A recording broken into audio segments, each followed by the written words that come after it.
వి gold trusted gold buyers తాకట్టులో ఉన్న బంగారాన్ని విడిపించి ఈ రోజు ఉన్న మార్కెట్ ధరకే కొనబడును. మరిన్ని వివరాలకు సంప్రదించండి 7710 నరసింహమూర్తి. గత 14 సంవత్సరాలుగా ఇక్కడ అర్చకత్వం నేను నిర్వహిస్తూ ఉన్నాను.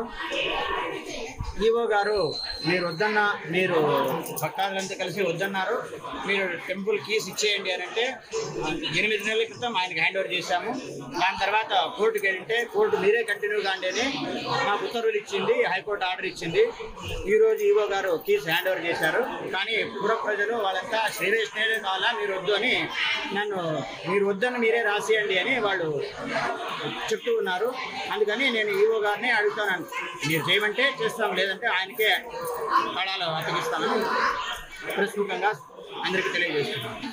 న్యాయం చేయండి. 8 సంవత్సరాల నుంచి 14 సంవత్సరాలు నేను కష్టపడి ఇక్కడ అర్చకత్వం చేసుకుంటూ గుడిని డెవలప్ చేసుకుంటూ వచ్చినాను. నేను గుడికి వచ్చినప్పుడు ఉండి ఆదాయం 30,000, ఈరోజు 5.5 లక్షలు. నేను హ్యాండ్ ఓవర్ చేసేటప్పుడు 5.5 లక్షలు ఉండి ఆదాయం. అప్పటికి నేను ఎంత కష్టపడి ఉంటానో మీకు తెలుసు.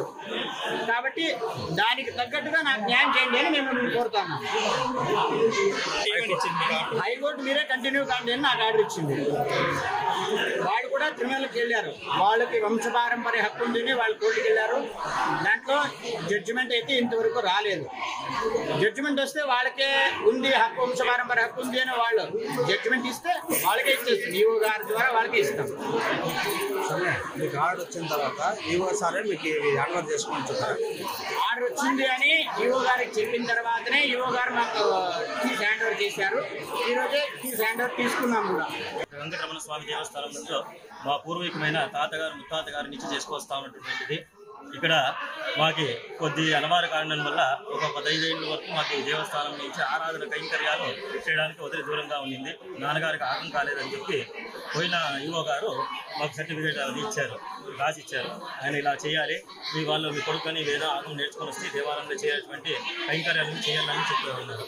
అందువల్ల ఆ లెటర్ సర్టిఫికేట్ తీసుకొని నేను పాఠశాలకు మనకు పంపించారు. పాఠశాల నుంచి మేము వచ్చినాక ఇప్పుడు అడిగినాము, మన రాజకీయ బిడ్డ అయిన ఈవో ఎమ్మెల్యే సార్ గారి అందరినీ అడిగి మన ఎండోమెంట్ డిపార్ట్మెంట్ కూడా మనం అర్జీలన్నీ రాసుకుంటాం. ఇండియా పాకిస్తాన్ ఉద్రిక్తతలపై లేటెస్ట్ అప్డేట్స్ కోసం డౌన్లోడ్ చేసుకోండి RTV లైవ్ యాప్.